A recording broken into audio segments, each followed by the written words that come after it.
Some brands chase licensing deals. Others build something so extraordinary that the deals come to them. Today's guest created the Oodie, Australia's most iconic comfort wear brand, now with over $850 million in sales. And one of the most powerful chapters in that story, a licensing strategy that brought together 50 plus of the world's biggest brands with a product that was already beloved by millions. He's also the youngest shark in Shark Tank Australia history, and today he's on Born to License. Let's get into my chat with Davie Fogarty. Before we dive into today's show, I wanted to share something really exciting with you. For the first time ever, I'm opening my vault of nearly 20 years of licensing experience through my online course, Learn to License. Whether you're just starting out or looking to level up your licensing game, this is everything I wish I'd known when I began my journey. From deal structures to finding the right license, knowing if you're ready and how to pitch like a pro, it's all there. The fundamentals that separate successful licensors from everyone else. Visit learntolicense.com and let's get you from curious to confident. Now, let's jump into today's episode. So from $500 to $500 million in 5 years, Davie, you turned the Oodie into Australia's comfort wear phenomenon. But one of the key accelerators that many people overlook was your licensing strategy, partnerships with Disney, with Marvel, with 50 plus major brands that essentially transformed a wearable blanket into a cultural icon. And now, as the youngest shark on Shark Tank Australia and through your Daily Mentor platform, you're helping other founders discover if licensing could be their rocket fuel too.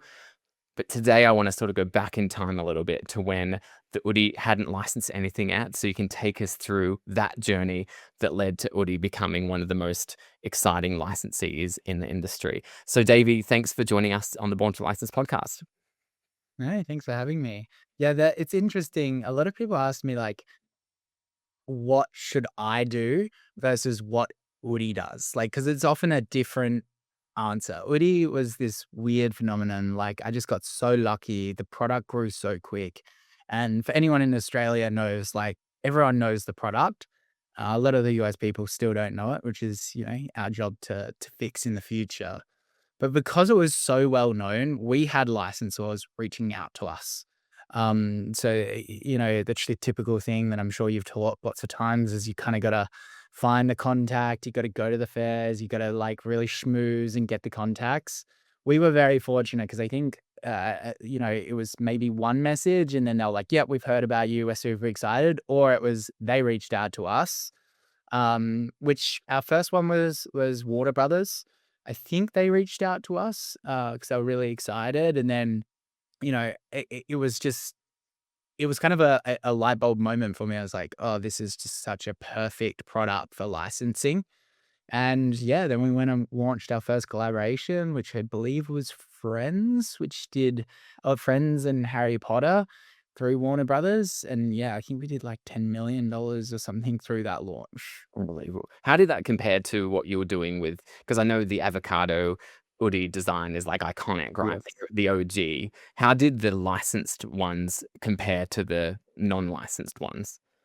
Yeah, it was interesting. The avocado Oodie, I think we've sold almost $40 million just of that one SKU from that. Um, Licensing will always be this, you release the license, it'll go to your top product if you do your job right and pick the right license, and then it will go away because we're kind of capturing all of that warm audience that already love that product. But a lot of these licenses, when was the last Harry Potter book, right? Like we've kind of, the audience is very flatlined unless they're releasing new movies and that kind of stuff. So you kind of capture all of that warm audience, and that's why you get such a strong bump. But then they often fall back underneath. So I think back then, yeah, they went to number 2 or 3. I think the avocado already still beat them no matter what. And then they kind of just started to drop back down, and that's when you refresh. That's when you get rid of them and start something new. Interesting. I was ready to sort of ask you questions of how did you kick down the doors of the Warner Brothers of the world to get your first license? But you had the luxury of them actually wanting to work with you. At what stage of the business were you at when Warner Brothers came knocking? And at how did you know that it was kind of like the right time to get into licensing? We were definitely on over $100 million run rate at that Mhm. point. So, Mhm. and we were just barely launching any SKUs as well. So I think that's where they saw that opportunity as well. But, that Oodie's not my only business. I've had lots of other businesses, and I'm invested in a lot of e-com businesses as well. So I can definitely talk from more of like a relative experience for probably what most of your listeners are. It is really just about, first of all, you just need to identify, is your brand actually a brand? The amount of people that come through Daily Mentor in the early stages, and I'm just like, do you think you reconcile with your audience? Like, what do they think about you? Do they even think about you? If you've got the brand values of being aspirational as a fitness brand, are you actually inspiring people when they put those shoes on? And I don't think that a lot of people have that, but once you do, then licensing becomes very easy because the collaborations and synergies between someone else that shares similar brand values is such a no-brainer for both of you. And we don't a lot of the chat that we're having around with the big licenses today, that's also not relevant to the smaller brands. You don't even wanna work with the big licenses until you've got your team together, you understand how to forecast your brand, you understand your forecast in terms of SKUs, but also revenue, because you're just gonna get yourself in a lot of hot water. So I think that in the very early stages, if we tick the box of, "I understand what my brand stands for," and then we tick the box of finding a collaboration partner that stands for something similar at a similar size that is quite lenient around their licensing structures. That's a match made in heaven. And that's not, you have to message these people 50 times. You find the founder on Instagram and LinkedIn, you DM them and just like, hey, do you want to jump on a call? Like, I've got a really cool idea. And then you can start chatting it out versus you have to find a LinkedIn person from Warner Brothers that gets 45 DMs every single day and has never even heard of you. Yeah. I mean, it's very interesting because I think the majority of people that come to us are born to license and they want a license. 50% of them want Disney. The other Mhm. 50% want Bluey or Barbie or, one of those kind of like A-tier licenses. And what you're saying is that, for your first license, you don't have to go there. You can find a more suitable partner that's going to be easier to work with that actually makes a lot more sense for your brand. Exactly. You're going to walk before you run. I'm sure lots of people that are coming to you don't even have a product team yet. It's probably the founder or just like someone, like you just work on a product every now and then with a certain person in the company. It's just you need to, the amount of product iterations with these big licenses, you'll need a, we've had times where we've got we've printed, 10,000 units and the color's slightly off, even though they approved it, and they decide, like, we're not gonna do this." It's just like, if you can't and, we did everything right there with a big product team. So, I think that the amount of product iterations you're gonna have to do, the amount of cost if you make a mistake with that, it's critical that you just walk before you run, right? Like, just test out a small license, test out the capacity of your team, test out the results of the sales, and then you can be like, "Okay, I think Disney is gonna be 10 times bigger than this. Maybe we can hire someone just to handle this collaboration."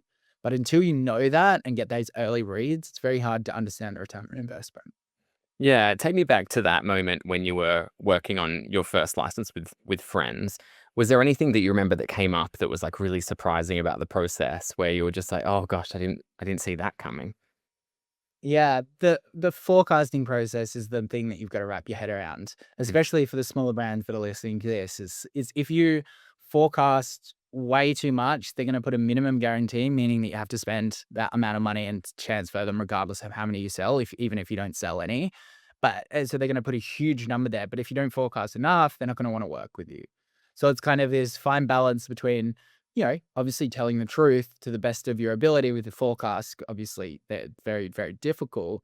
But at the same time, you know, deciding how many resources to put into that to achieve that number so that you can actually work with these people. So it's just this crazy balancing act where you don't want to overcommit as well. So I think that's the main thing. And just dealing with that understanding that if you if you took on too many of these at one time, again, maybe not too relevant for people just with how big Oodie was, but we were working with so many licenses at one time.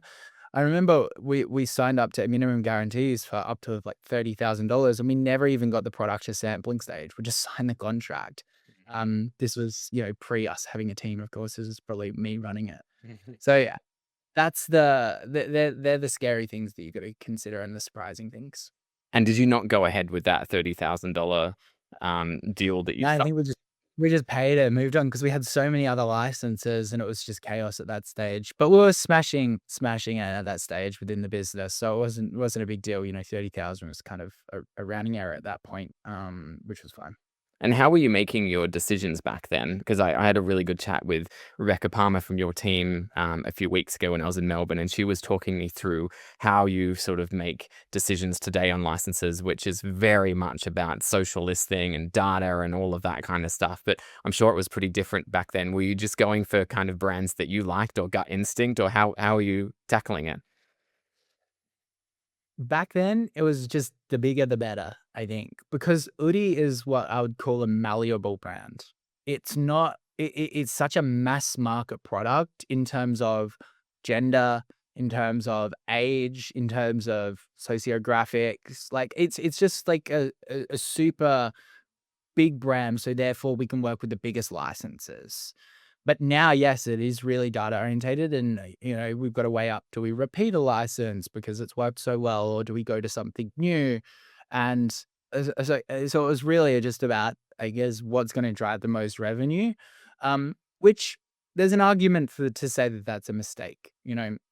Uh, I'm not sure what you think about this, but like Liquid Death's licensing strategy at the moment, I just saw that they're doing one with Mr. Beast and Feastables, and then they were doing my makeup eye brands.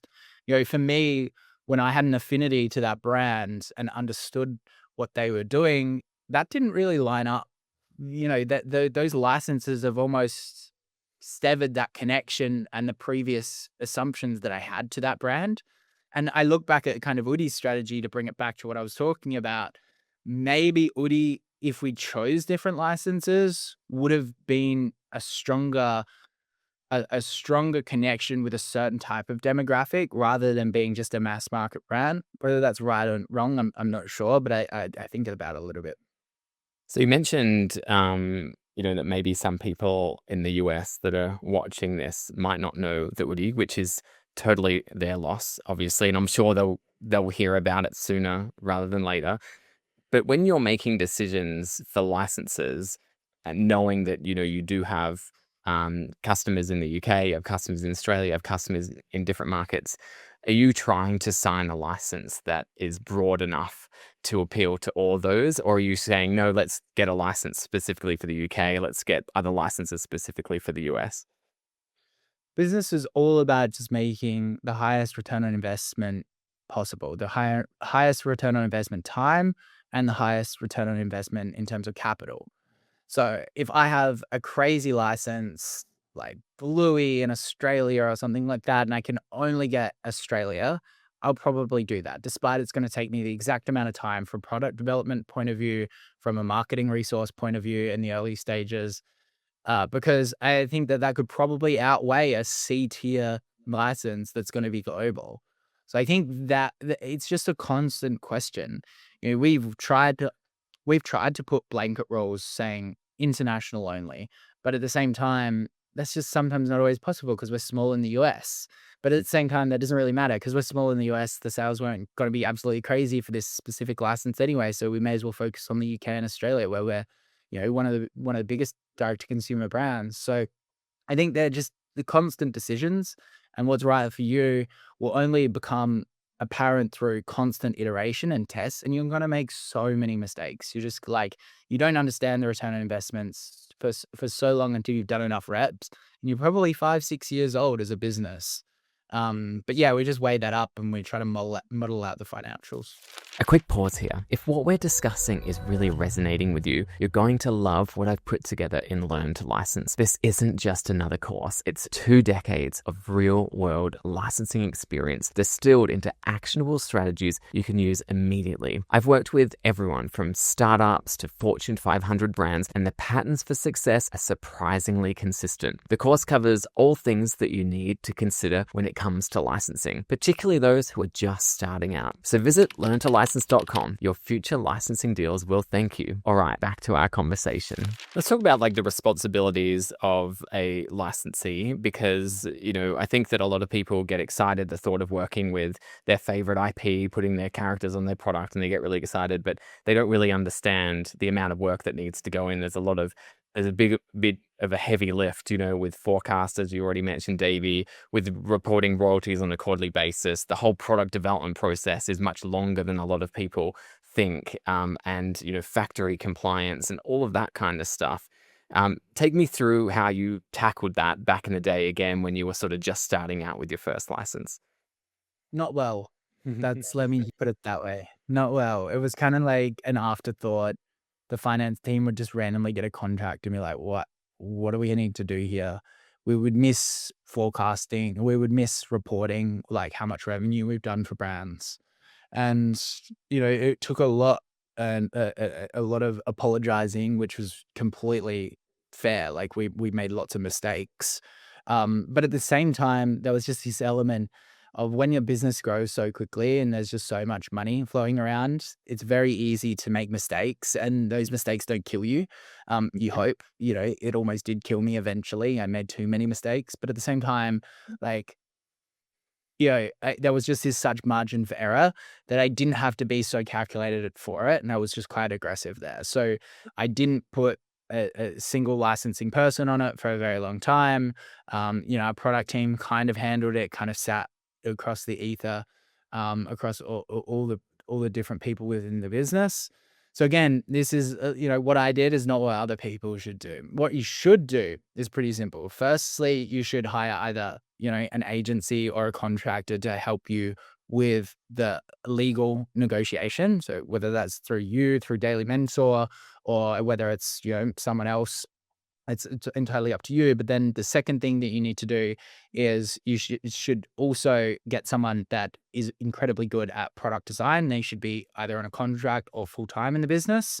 Then you should get the finance team across, again, meeting with a mentor or something like that, making sure that the finance team understands how to account and how to report and what these actual licensors want from that side of things, because they're just running a business. They're very, very protective over their brand and the images and everything that you use and the product design, but they're also very, very protective over hitting those financial forecasts, because it's their ass on the line and they'll get fired if they don't hit forecasts. So they're going to push you for that. So being able to communicate that from your finance team. And then the marketing team needs to be across it as well. And this, again, just why like having a mentor is just so important in this area, because, how do we submit approvals? Is there any leniency here? Like, what is this particular licensor? Like, if it's a big one, you've probably worked with almost all of them. Like, do they have some level of leniency that you've seen before? So that's the exact process that you need to be doing if it's a big one. Now, if it's a small one, as we said, like, you can probably handle it as a single founder. Like, it's just a fun collaboration. Your product teams are going to be meeting together, or you're going to be designing with the other founder, and it's just a much more enjoyable process, I would say.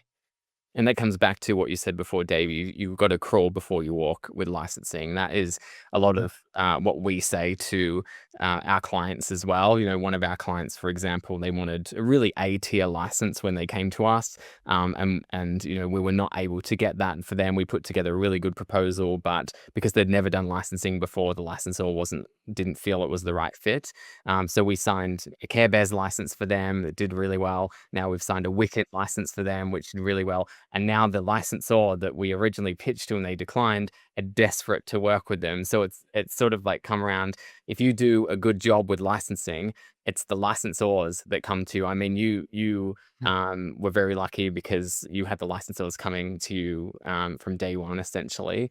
Is there any brands that you've struggled to license that you eventually got there? And maybe there's a story you can tell around, trying this way and then trying that way and eventually managing to get it over the line? Hmm. I think Pokemon was was really, really difficult. We knew, Pokemon's biggest license in the world. We knew that it was going to work really well, but naturally, they're quite hard to, because I think they're based in Japan, right? Like that's where that a lot of their licensing originates from. So it was very difficult, I think, with just the time differences, the language barriers, how protective are they are of their incredible brand. Again, they're number one, so I completely respect why they're coming from this way. But that one was quite difficult. I think we got it, before even contracts were discussed. It was just like, is this going to be too hard? But I think sometimes with those things, it's just like, okay, this is hard for a reason because they're incredibly good at what they do. Or this is hard. This isn't. I'm not referring to Pokemon, but this is hard, so everyone else will give up on it. And they're the kind of thoughts that I have with those things. So we generally manage to persevere and push through, and get things across the line. But that was one where, yeah, it was probably pretty close to not going through. And I think it's our best license ever. Yeah, Rebecca would have to correct me if I'm wrong. Yeah, so definitely worth the hassle and persistence to keep pushing. I mean, I have heard, yes, Pokemon is notoriously challenging to get a license. They do have a licensing agent in Australia and in other markets, but they have very strict rules with who they work with, and they really work with a handful of licensees. So that's, kudos to you and the Oodie that you're able to actually get the Pokemon license, because it is one of the hardest ones to get. I've also noticed that you've got a lot of sports licenses in your license portfolio at the moment, which is good. When people think of licensing, a lot of them think about entertainment brands, Disney, and so forth. But you demonstrate at the Oodie that there's a lot of different types of licenses that you can get.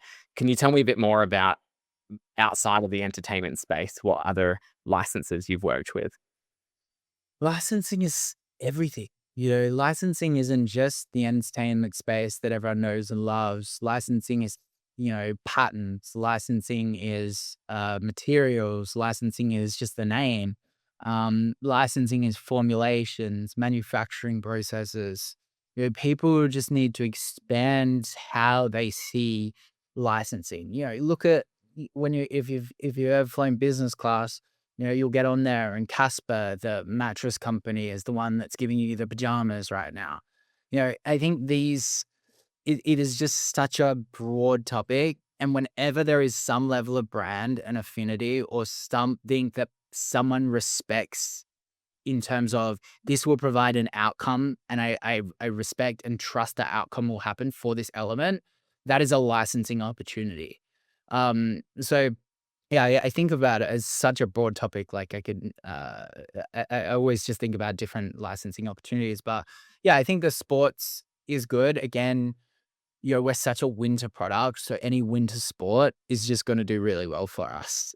People are out there in the freezing cold watching the footy, so it just kind of was a perfect fit for us. But interestingly, there was someone that already had that license before us, and funnily enough, this is why I have a team around me. I said that I didn't want to do that license. I was like, look, I feel like they've one kind of tarnished it, like the fact that like they've tarnished the first experience that someone can have with the product. They didn't do anything bad, but you want to go out and you want to be viral, and I want to be like, oh my God, there's a wearable blanket with my team. That's so exciting. Like that's the moment that I want. And I was like, that's gone. But to the team's credit, they're like, they didn't do it well enough. Like we have the brand strength. We'll do activations. We'll go to the sports games. You can go win Oodie products if you can kick a goal through this target or something like that. So that all of that lifted that activation, and yeah, it ended up doing really well. And we'll definitely look at more sports teams. So, one question I wanted to ask you sort of relates to the Shark Tank investments that you're making. I'm guessing that some of them have pursued licensing strategies. What advice do you give them about when licensing makes sense versus when it could just be a distraction? The first checklist is you have to have tested your own next product iteration that is in the same vein as what you'll be doing with the licensors. Like I think that, let's say you've got a desk chair or something like that, and you're like, oh, this will be this would look really cool with a Batman symbol on it. And you just assume that. Let's say the Batman, it's just gonna have the bat symbol on the headrest or something like that. There's no stopping you from just testing out at least a different pattern on that headrest. And that's the first iteration of what you want to do. So test that first. And this is where I'm at with my Shark Tank investments. I was only on Shark Tank. Last year was the last season. I've been on for 2 seasons. These are still early stage brands. They haven't done their second, massive feature product. Well, one or two has, but it's only until they've launched that second feature product am I pushing them to license. Which actually, funnily enough, as I said, like one has done that, and I think that they're going to be awesome. But yeah, that's my first checklist for them before I push them down a path that maybe they can't handle. Yeah, I think it takes a lot of lots of thinking. We get approached by a lot of different companies that are at different stages of, their business. Some of them haven't even got a product yet, so they haven't even tested their own product, and they want to start licensing. And our advice is always, you need to get out there and prove that there is a market for your product before you're starting to promise to licensors that you're going to be able to generate royalties and look after their brand and give fans of that IP a new experience. Yeah. And it's eye-opening. It's funny though, like me and we could sit on this call and we could say licensing is the best. Everyone should just do it right away. And you run an agency to support that. I help with mentoring, so I would make more money from saying that. So would you. But I think it's it's just such an important thing. We just want businesses to be successful with it because it is so fun. It's Mhm. such a fun part of business. Just like you'll never see your employees light up as much as like launching like you're seeing the Oodie next to a massive brand's name. Like that is just so enjoyable. But I want it to be an enjoyable experience for you for the next 3 to 5 years. I don't want you to go bankrupt because you stuff it up the first time. Mhm. So this is, I don't want people to get the wrong idea that we're saying don't do it. We're saying just test it first and then get to it because, yeah, I guess it is enjoyable. Let's talk about Data Mentor. I'm really proud to be on the team as the licensing mentor. What made you decide to bring on a dedicated licensing expert? Was that sort of member demand, or did you feel like there was a missing piece there? Yeah, well, we're obviously very lucky to have you. You've provided so much advice for so many people. Whenever something is a highly specialized topic, I feel a bit of a duty to get a mentor in Daily Mentor for it because, too many people give way too general advice. I don't think Daily Mentor is a course. I think it is literally a mentorship. And I feel, yeah, a duty to make sure that if someone comes in and has a licensing question, and I can't answer it, there is someone to answer it for them. So I think that that's the main thing. A lot of people respect me for licensing. Obviously, I know half quarter as much as you. So that was kind of my methodology there. And I think that, a lot of people have gotten the value just from signing up just to chat with you. Yeah, I mean, I've really enjoyed meeting all of the members. I had a great call today with one of the members, which was really good. They're from all over the world. They're at all, exciting entrepreneurs that are just doing amazing stuff. And it makes me feel good when they ask these questions and I'm able to support them. It's a reminder that, that I know what I'm talking about, which is really good. I think that you get in the weeds of what you do, like I get in the weeds of licensing and the day to day, that you don't give yourself enough credit for what you actually know, and that you're sharing that kind of value, which is really good. Um, if you could give one piece of advice to an e-commerce founder that's listening to this right now that wants to explore licensing, you've given a lot of advice. Is there anything that you haven't said that you would give to them? The reason why licensing works is because it instantly creates a differentiated product. Nobody has launched your brand, insert your brand name, with Harry Potter before. It hasn't existed because you haven't done it yet. So the reason why that works is then it goes onto Facebook and it re-engages both your audience and their audience. And Facebook is perfect at understanding. You've obviously written something in Facebook. I got engaged. The marriage stuff starts popping up. You know, it's just perfect at that. You texting, I'm excited about the new Harry Potter series. Harry Potter starts popping up, and you'll get 10 different products for it. So understand that it creates instant differentiation that will make Facebook very, very, very profitable for you. And that's the exciting part of it. Mm-hmm.